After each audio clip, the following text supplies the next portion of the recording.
Une annonce, ça passait quelque chose à dire avant qu'on commence?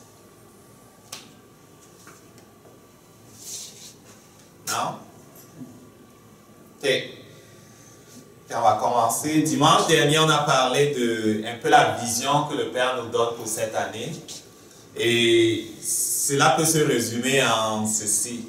Il dit, avancez et ne ralentissez plus votre rythme. Je vous ai appelé, je vous ai équipé pour porter ma lumière au monde. Avancez et ne reculez devant rien. Ça, c'était comme le message qu'on a amené dimanche dernier de la part du Père qui, cette année, veut nous voir avancer et conquérir des terrains. Et on va le faire ensemble. Amen.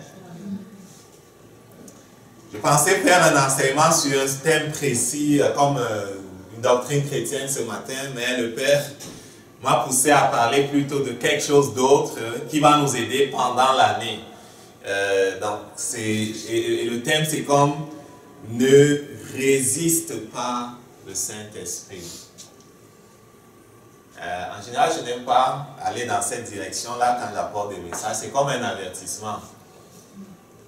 Mais c'est peut-être parce qu'on est au début d'année, il veut nous le dire une seule fois pour toutes là, que c'est important en tant qu'enfant de Dieu, parce qu'on est conduit par l'Esprit de Dieu, de ne pas résister le Saint-Esprit. Amen.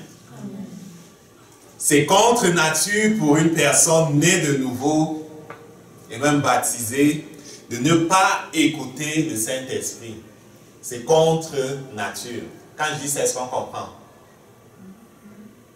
Ce n'est pas normal que quelqu'un qui est né de l'Esprit de Dieu et qui est dans son esprit semblable à Jésus-Christ, et qui, selon la parole de Dieu, est conduit par l'Esprit de Dieu, et qui, selon la parole même de Jésus, entend la voix de Jésus-Christ, parce qu'il dit, mes brebis entendent ma voix. Ce n'est pas naturel de ne pas obéir au Saint-Esprit. Ce n'est pas naturel de s'opposer au Saint-Esprit ou de lui résister. Malheureusement, cette situation arrive plus souvent qu'on ne l'imagine dans la vie des chrétiens, sans qu'ils ne s'en rendent compte nécessairement.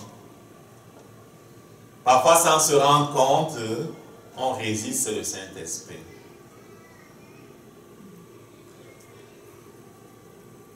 Et ce matin, Dieu nous dit, pour aujourd'hui comme pour toute l'année ou même pour toute notre vie, parce qu'il nous a appelés à être conduits par l'Esprit, il nous invite à ne pas résister celui qui a la charge de nous guider et la charge de nous amener dans notre héritage. Ne résiste pas le Saint-Esprit.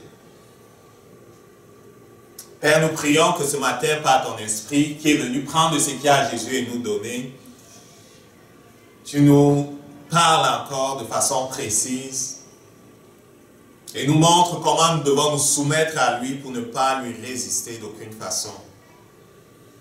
Merci parce que tu nous aimes d'un amour éternel, d'un amour inconditionnel et que tu nous as appelés à posséder ta gloire, ton royaume. Tu nous as appelés, Seigneur, à partager ces choses-là.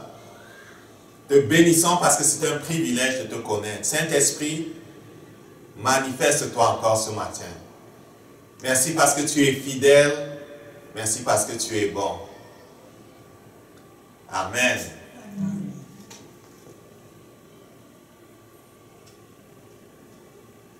Dans le livre des Actes, qui a été écrit par l'apôtre par l'apôtre Luc, ou bien par simplement Luc, c'était pas même un apôtre qui a marché avec Jésus, c'était simplement quelqu'un de l'équipe de Paul, qui a été écrit par Luc, un disciple qui n'a pas rencontré Jésus directement.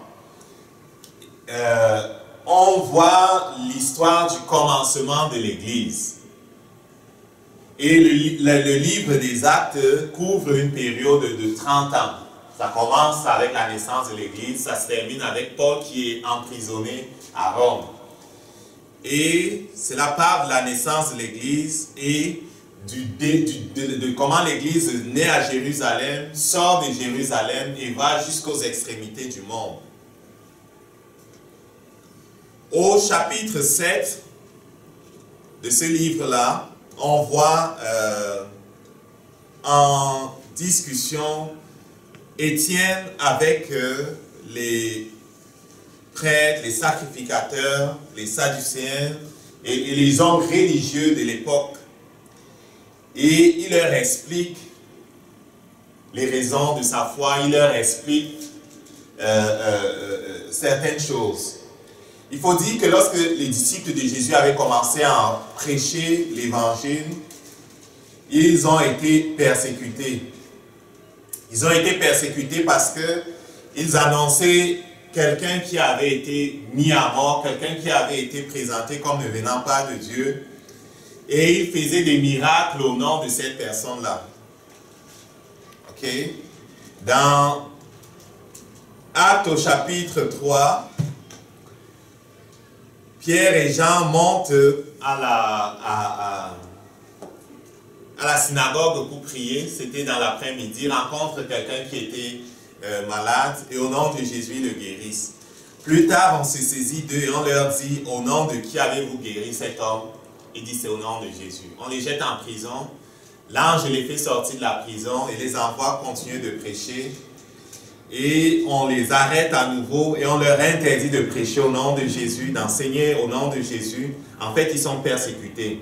Quand on arrive dans Actes au chapitre 7, c'est Étienne qui avait discuté avec les hommes religieux et qui était comme au-dessus d'eux en sagesse parce qu'il n'arrivait pas à le convaincre. Alors, on arrête Étienne, on l'amène devant le Sanhédrin et on le fait accuser de toutes sortes de choses. Étienne est en train de leur parler. Étienne, en leur parlant, leur raconte toute l'histoire en partant des patriarches. Il leur explique en partant des patriarches et il revient jusqu'à Jésus. Il veut leur expliquer que Jésus-Christ vient vraiment de Dieu. Et quand il arrive au verset 51 de Actes au chapitre 7, il dit, en parlant de ces hommes-là, « Hommes au cou raide, incirconcis de cœur et d'oreille, vous opposez toujours le Saint-Esprit, vous résistez toujours le Saint-Esprit. Ce que vos pères ont été, vous l'êtes aussi. » Et c'est vrai que lorsqu'on regarde les pharisiens, lorsqu'on regarde les juifs et tous les autres là, ils étaient opposés à Jésus. Ils n'acceptaient pas l'enseignement de Jésus. Ils n'acceptaient pas que Jésus venait de Dieu. Et en cela, ils s'opposaient au Saint-Esprit. Okay? Ils résistaient l'œuvre du Saint-Esprit. J'ai regardé dans la version grecque ce que cela veut dire, homocourède. Courède, là, ça veut dire rebelle, personne rebelle, qui a du mal à comprendre. Une personne qui est opiniâtre, une tête dure, qui est obstinée. Donc, homme au cou raide, c'est une personne qui est opiniâtre, obstinée, rebelle, et qui a du mal à comprendre ce que Dieu fait, qui a du mal à comprendre la révélation de Dieu, qui a du mal à comprendre les vérités qui viennent de Dieu. Il dit incirconcis de cœur et d'oreille. Et là encore, incirconcis, c'est ça veut dire ceux dont le cœur et l'oreille sont fermés. C'est-à-dire dont l'esprit et les sens sont fermés aux avertissements divins. Donc ils étaient incirconcis de cœur et d'oreille.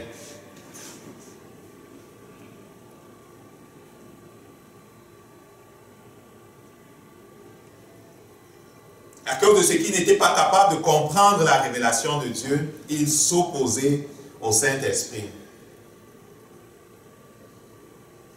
Et je me suis rendu compte que ce n'était pas la première fois que Dieu appelait son peuple un peuple au cou raide.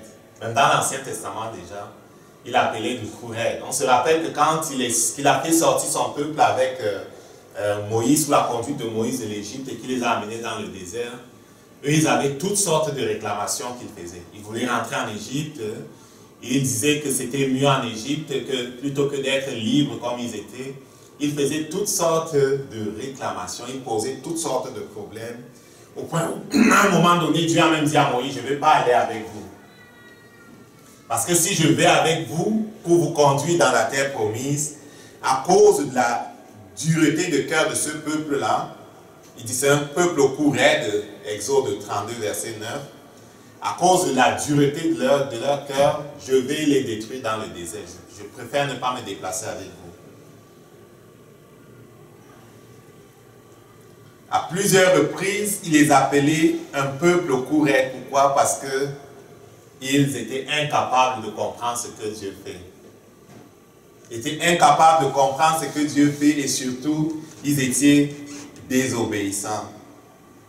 Mais comme on l'a dit au début, il n'est pas naturel, ou plutôt c'est contre nature pour une personne qui est chrétienne, pour une personne qui est née de nouveau, de résister le Saint-Esprit. Mais cela peut arriver. Cela peut arriver. Pour ceux qui étaient, quand on regarde l'Ancien Testament, eux c'était presque normal. Pourquoi? Parce qu'ils étaient vraiment incirconcis de cœur. Qu'est-ce que cela veut dire? Homme au cou raide ou incirconcis de cœur?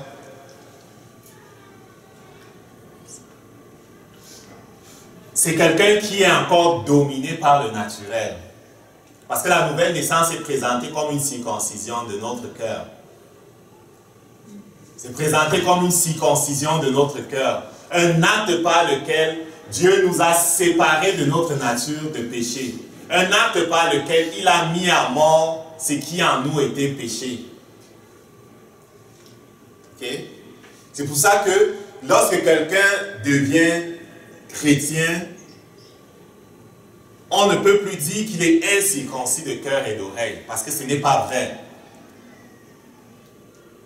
Parce que lorsque tu deviens chrétien, ce que Dieu fait, il te sépare, il te circoncis sur le plan spirituel de ta nature de péché. Il met à mort ta nature de péché. C'est pour ça qu'on dit qu'on est une nouvelle créature. C'est pour ça qu'on dit qu'on est une nouvelle création. C'est pour ça qu'on dit que toutes choses sont devenues nouvelles. Par contre, pour le peuple qui sortait du désert, leur nature à l'intérieur n'était pas changée. Leur esprit n'était pas changé.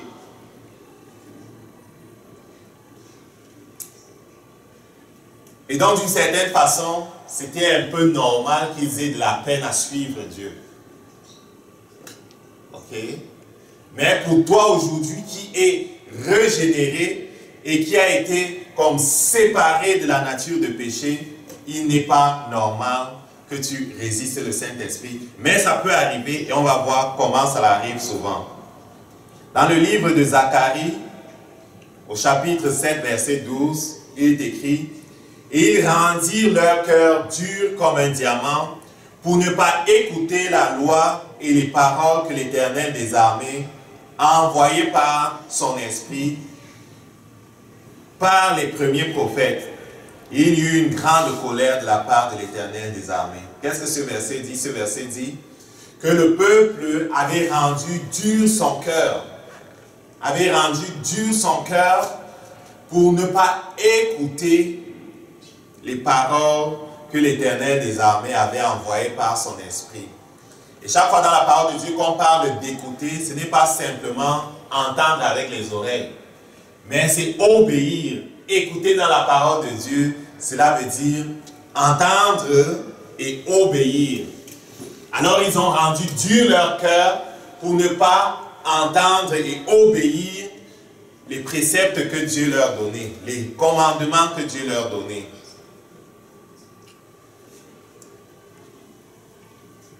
Et lorsque Dieu dit, pendant cette année, fais bien attention de ne pas résister le Saint-Esprit, parce qu'on est déjà circoncis de cœur et qu'on est séparé de la vieille nature, cela veut dire qu'on doit bien faire attention de ne pas nous mettre dans une position où on n'obéit pas à Dieu, où nos cœurs deviennent durs, ou de plus en plus durs, ou de moins en moins sensibles à Dieu, parce qu'on s'est installé dans une position où on n'obéit pas à ce qu'il dit. Et ils rendirent leur cœur dur comme un diamant pour ne pas écouter la loi et les paroles que l'Éternel des armées a envoyées par son esprit, par les premiers prophètes.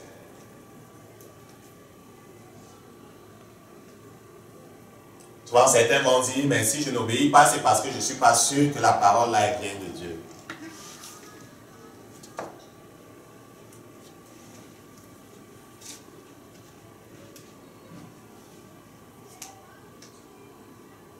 Comment savoir si ça vient de Dieu? En partant, tout ce qui se trouve dans la parole, Logos, vient de Dieu. La Bible est la parole de Dieu. Et donc, quand tu la lis, tu peux être sûr que c'est la volonté de Dieu. Si tu tombes sur le verset qui dit « Aime ton prochain comme toi-même », tu tombes sur un verset qui dit « Recherche la paix avec tous les hommes et la sanctification ». Si tu tombes sur un verset qui dit « Pardonne », tu tombes sur un verset qui dit « Relâche les autres ». Tu tombes sur un verset qui dit « Portez les fardeaux les uns des autres », tu dois être comme certain de ce que, parce que c'est écrit ici, cela vient de Dieu, cela s'adresse à moi. Donc, premièrement, tout ce que tu lis ici, cela vient de Dieu. Tu dois te soumettre à ce que cela dit. Maintenant, pour les choses qui ne sont pas claires, ou pour les paroles qui ne sont pas claires, tu peux faire confiance au Saint-Esprit qui parle dans ton cœur, parce qu'il dit, ceux qui sont conduits par l'Esprit de Dieu sont fils de Dieu. Là, c'est Romains 8, verset 14.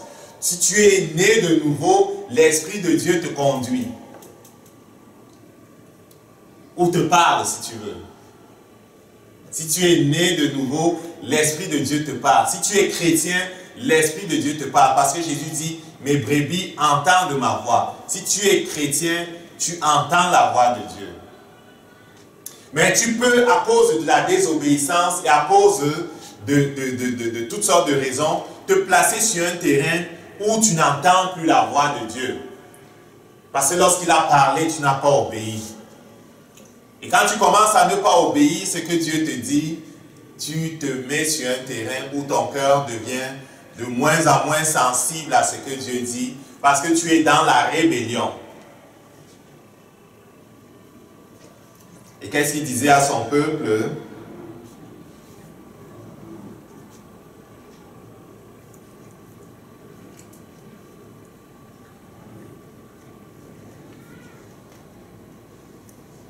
Il disait de son peuple, ils rendirent dur leur cœur comme un diamant, pour ne pas écouter. Pour ne pas écouter, pour ne pas obéir.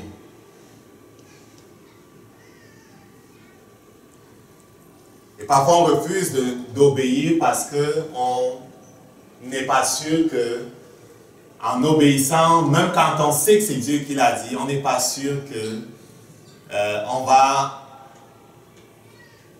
connaître la joie et la plénitude. On n'est pas sûr qu'en obéissant, on va vraiment être béni. On n'est pas sûr. Et si tu te trouves dans la position où tu n'es pas sûr que tu dois te soumettre à Dieu pour ta vie sentimentale, tu dois te soumettre à Dieu pour tes finances, tu dois te soumettre à Dieu pour tes relations, tu dois te soumettre à Dieu pour ton travail, tu dois te soumettre à Dieu pour ta vie familiale, tu te trouves dans la position où tu n'es pas sûr que tu peux faire confiance à Dieu pour te conseiller dans chacun de ces domaines-là, c'est que aujourd'hui, vraiment, il faut que tu lâches et que tu te répandes et que tu dis, Seigneur, je sais que tu connais toutes choses.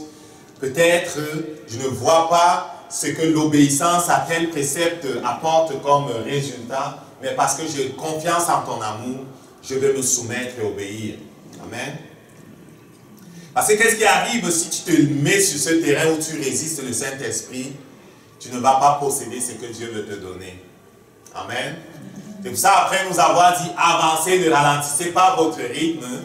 Il nous dit aujourd'hui, fais bien attention de ne pas résister le Saint-Esprit, parce que c'est facile de se trouver sur ce terrain-là où on fait de la vie chrétienne comme quelque chose que on choisit ce à quoi on se soumet. Comment ça se fait qu'on se trouve sur ce terrain où on résiste le Saint-Esprit? C'est que parfois les gens ont compris la vie chrétienne comme étant une démocratie. Et je fais une parenthèse pour te dire que la vie chrétienne, ce n'est pas une démocratie. Dieu n'est pas un président de république où les gens votent ce qu'on va faire et ce qu'on ne va pas faire. Est-ce que tu comprends ça? Le royaume de Dieu n'est pas une démocratie. Sinon, ça ne s'appellerait pas royaume. Ça s'appellerait république. Ce n'est pas la république du ciel, c'est le royaume de Dieu. Et si c'est le royaume de Dieu, c'est Dieu qui dit comment se passent les choses. Ce n'est pas toi. Comment ça arrive que l'on résiste le Saint-Esprit? C'est que les gens, parfois, même chrétiens, décident que ah, ça je vais le faire, mais ça je ne vais pas le faire parce que ben, je ne suis pas à l'aise avec ça. Ok? On pick and choose, on choisit. Mais cela ne doit pas être ainsi.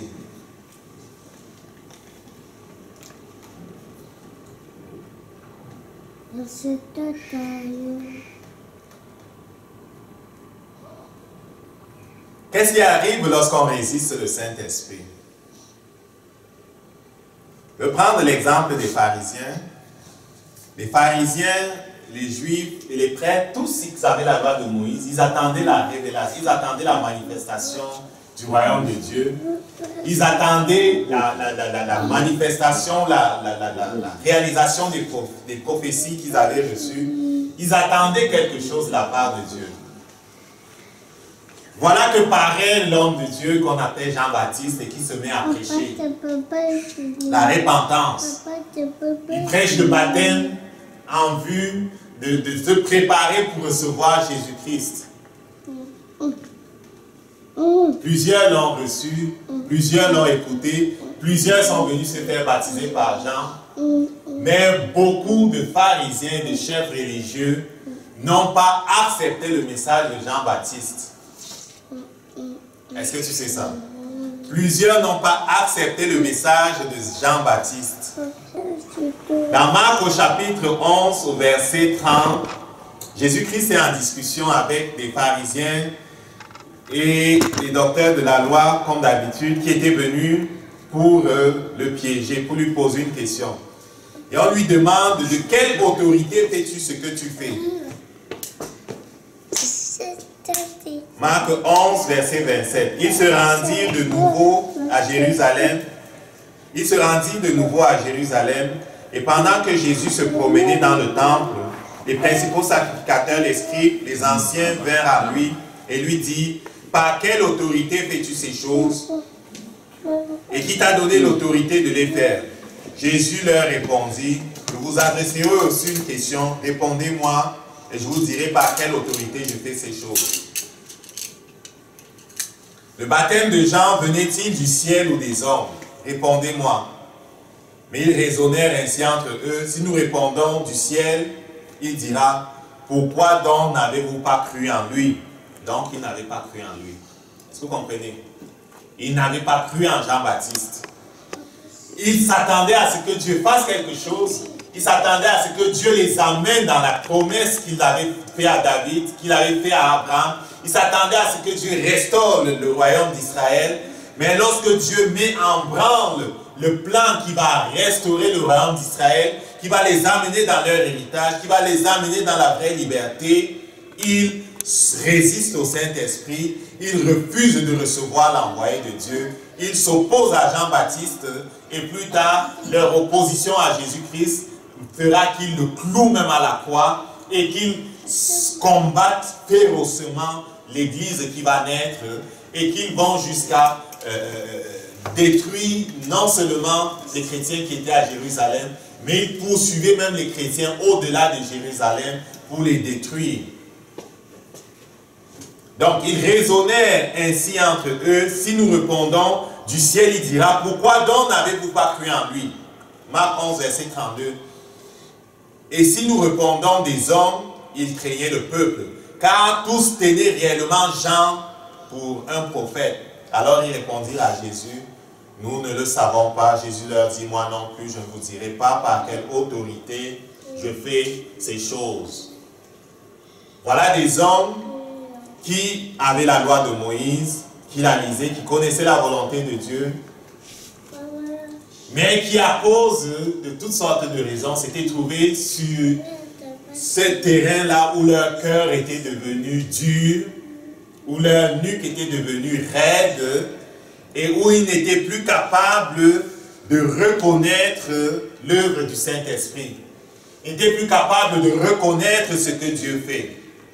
Alors que Dieu nous dit, avancez et ne ralentissez pas votre rythme, avancez et ne reculez devant rien. Il nous dit aussi, faites bien attention cette année de ne pas résister le Saint-Esprit. Comme ministère, mais aussi individuellement, faites bien attention de ne pas résister le Saint-Esprit. C'est facile. Pour les Juifs, ils n'avaient pas reconnu ce que Dieu était en train de faire dans Jean-Baptiste. Ils avaient refusé de se faire baptiser. Ils avaient refusé l'enseignement de Jésus. Et plus tard, Jésus-Christ dit dans Luc 7 au verset 30, dans Luc 7 au verset 30, Jésus dit, je vais commencer à lire au verset 28. Je vous le dis, parmi ceux qui sont nés de femmes, il n'y en a point de plus grand que Jean. Cependant, le plus petit dans le royaume de Dieu est plus grand que lui. Il dit que de tous ceux qui sont nés, il a parlé à vous, à ceux de son temps-là, de tous ceux qui sont là et qui m'écoutent et qui sont nés même avant, il n'y a personne qui soit plus grand que Jean-Baptiste. Mais il a dit aussi, le plus petit dans le royaume de Dieu, à savoir toi et moi, qui sommes régénérés, dont les cœurs ont été circoncis, nous sommes plus grands que Jean-Baptiste. Pourquoi? Parce que l'Esprit de Dieu habite en nous. Pourquoi? Parce qu'on a la grâce d'avoir les cœurs circoncis par Dieu. Parce qu'on est né de nouveau. Eux, ils n'ont pas connu ça. Nous, on a connu ça. Et il poursuit en disant, le peuple qu'il a entendu et même les publicains ont justifié Dieu. Il dit, le peuple qui a entendu Jean-Baptiste et même les publicains, ceux que vous appeliez pécheurs, qui ont entendu Jean-Baptiste, ont justifié Dieu, ont honoré Dieu, ont reconnu ce que faisait Dieu en se faisant baptiser du baptême de Jean. Mais, au verset 30, les pharisiens, les docteurs de la loi, en ne se faisant pas baptiser par lui, ont rendu nul à leur égard le baptême, le dessein de Dieu. Qu'est-ce qu'il est en train de dire ici? Il parle spécifiquement du baptême, mais ça s'applique à toutes les vérités. Ça s'applique à tout ce que Dieu nous enseigne. Est-ce qu'on comprend ça? Dieu a envoyé Jean-Baptiste pour dire au peuple, préparez-vous parce que Jésus vient, le royaume de Dieu qui était attendu vient. Et Jean-Baptiste a dit, la façon pour vous de vous positionner pour recevoir ce que Dieu apporte, c'est de vous repentir. Changez votre façon de penser. Changez votre façon de penser. Et la façon de démontrer que vous êtes vraiment repenti, que vous avez changé votre façon de penser, c'est de vous faire baptiser en vue de votre repentance. C'est un baptême de repentance. Certains ont accueilli ce message qui venait de la part de Dieu parce que c'était Dieu qui avait commandé à Jean-Baptiste de baptiser. Et plusieurs ont dit non, on ne va pas t'écouter, non, on ne va pas faire ce que tu dis, on ne pense pas que tu viens de la part de Dieu. Mais Jésus dit ici, les pharisiens, les docteurs de la loi, en ne se faisant pas baptiser par lui, ont rendu nul à leur égard les desseins de Dieu. Dieu veut nous emmener dans notre héritage comme ministère. Dieu veut t'emmener dans ton héritage en tant qu'enfant de Dieu. Le livre de destinée qu'il a écrit pour toi, il veut le manifester, il veut le réaliser. Cela ne va pas arriver si tu résistes le Saint-Esprit. Cela ne va pas arriver si tu t'arrêtes de progresser avec lui. Cela ne va pas arriver si tu arrives à un moment dans ta vie et tu dis que c'est un plateau et tu ne veux plus continuer alors que le Saint-Esprit veut continuer. Là arrive chaque fois qu'on se trouve dans une situation où on ne veut plus progresser alors que le Saint-Esprit veut progresser.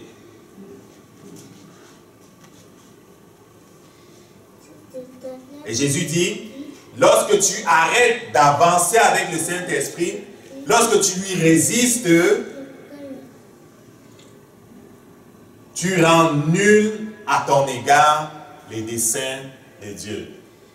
Dieu te fait de grandes choses dans ta vie, mais si tu cesses d'écouter le Saint-Esprit qui nous dirige, parce que ceux qui sont enfants de Dieu sont conduits par le Saint-Esprit, tu cesses d'écouter le Saint-Esprit qui est supposé nous diriger et que tu veux te diriger par ta propre pensée ou par la pensée des hommes ou par les traditions ou par ce que tu as reçu de la société ou de tes parents, si tu veux te laisser diriger par ces choses-là, Dieu dit que tu vas courir le risque de te couper des desseins de Dieu. Amen.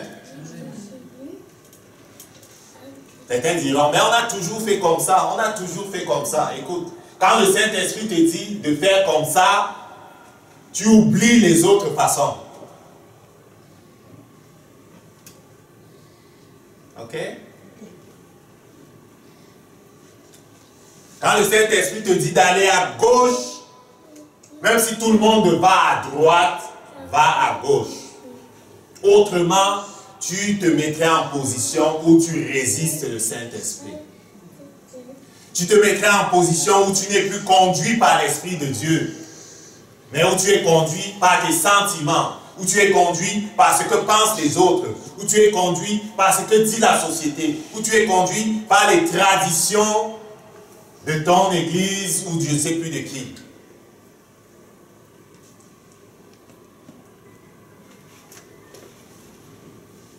Marc 11, verset 30, mais les pharisiens et les docteurs de la loi, en ne se faisant pas baptiser par lui, ont rendu à leur égard nuls les desseins de Dieu. Ils ont rendu nuls à leur égard les desseins de Dieu.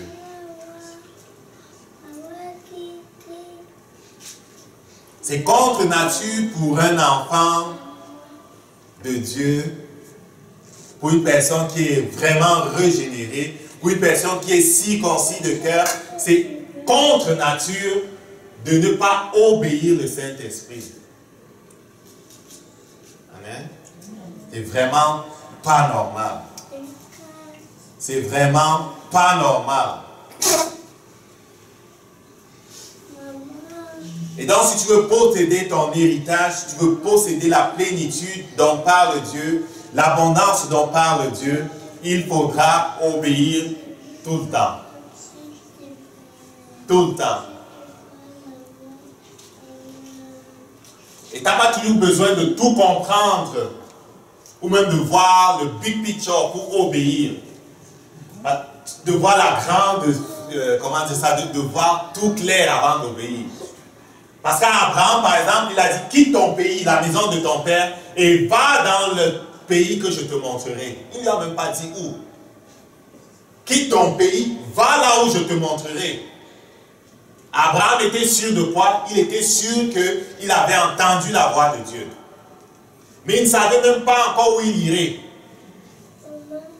Et Abraham qui avait vécu avec son père et sa famille, ses oncles, dans la Mésopotamie, ramasse ses affaires, prend ses esclaves et s'en va, et il ne sait même pas où il s'en va. C'est pour ça qu'il est approuvé de Dieu. Parce que c'était un homme qui était docile de cœur.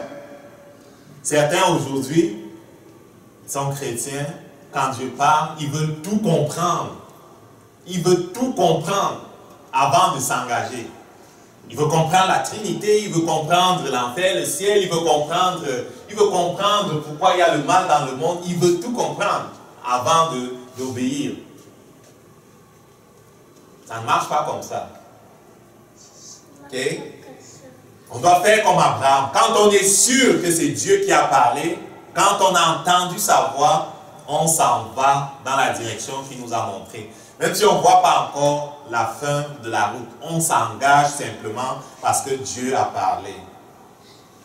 Amen. Par contre, celui qui s'assoit et qui refuse d'obéir se met dans une position où de moins en moins il va entendre la voix de Dieu.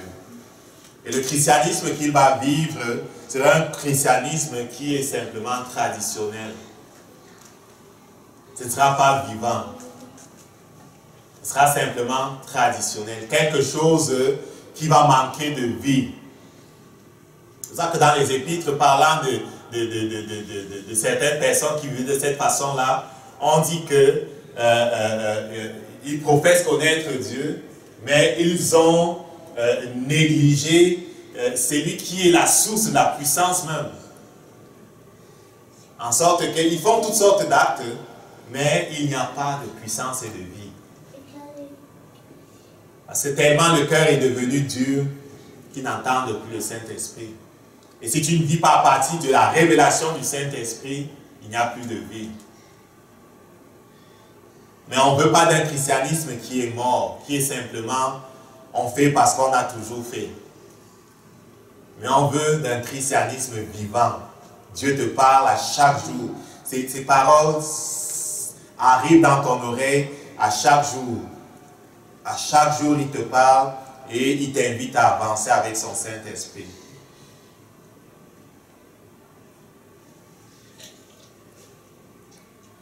Donc, ce que je veux qu'on retienne ce matin, c'est qu'en tant qu'enfant de Dieu, on est appelé à être conduit, pas par nos traditions, pas par la tradition des hommes, pas par la façon dont les gens ont toujours fait les choses. On entend souvent dire, on a toujours fait ça comme ça.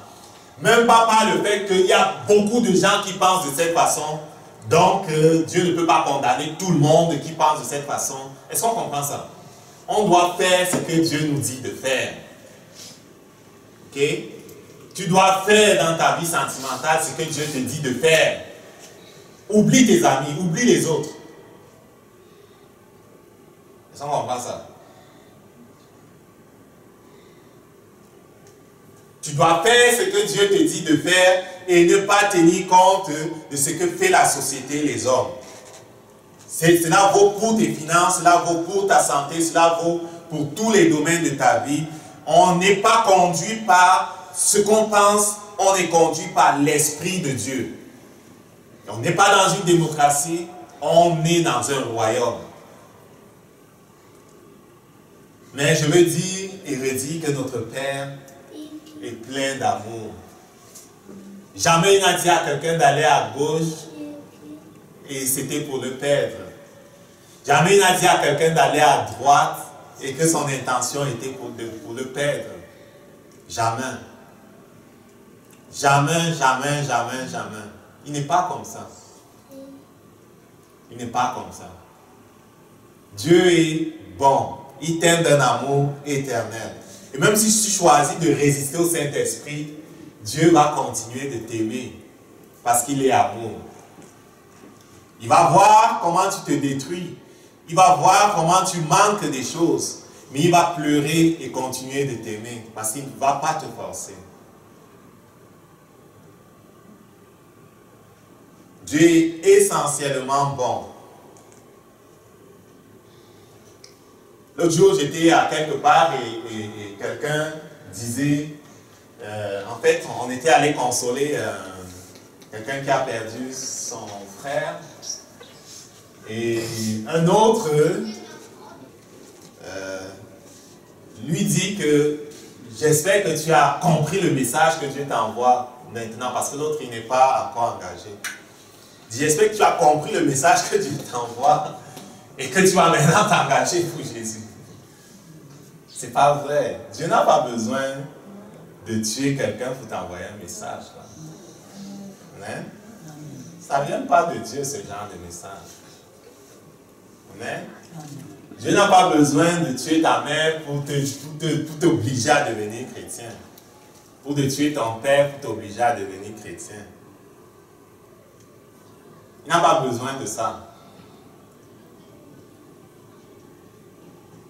J'irai jusqu'à dire dans une certaine mesure, Dieu ne nous parle pas par les circonstances.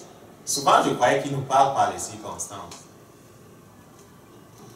Sinon, on dira que si je perds ma jambe, c'est que Dieu voulait que je perde ma jambe et qu'il me fasse comprendre que... Est-ce qu'on comprend ce que je dis?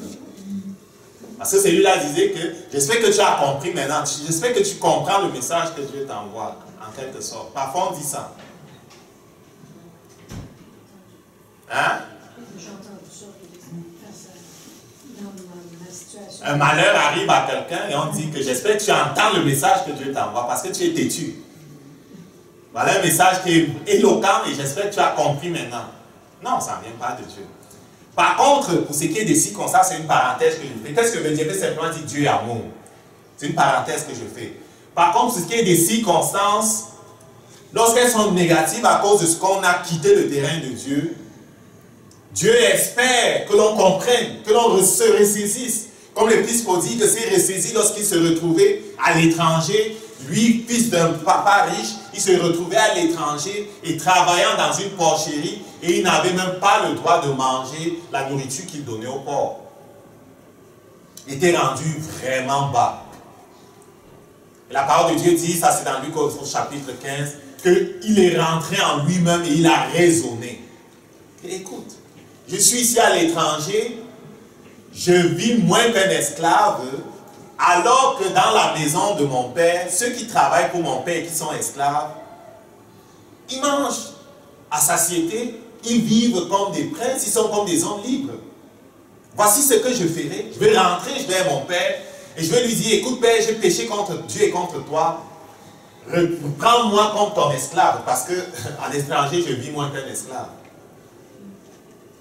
Et ça, c'est la réflexion que tu espères que tu fais lorsque tu te trouves dans une situation pénible.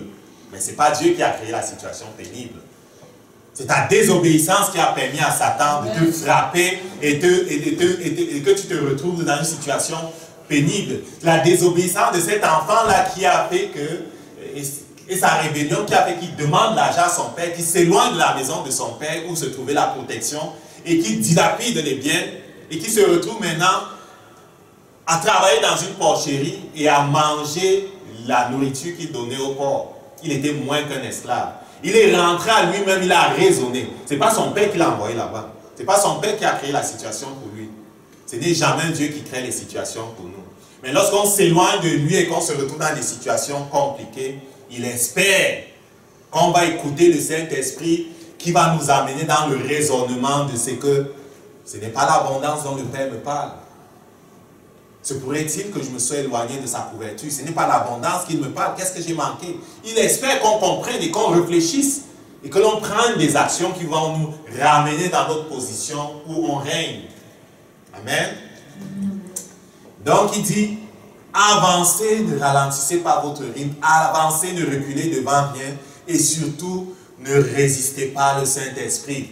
N'arrive pas dans un endroit où tu es tellement orgueilleux et où tu dis, ce n'est plus le Saint-Esprit qui me dirige, mais je veux me diriger selon mes propres pensées, selon la tradition de mes parents, je veux être dirigé selon ce que font mes amis, selon ce que font les gens autour de moi. Je vais me laisser diriger par ces choses-là plutôt que par l'Esprit de Dieu. Si tu fais ça, tu te coupes des desseins de Dieu pour toi.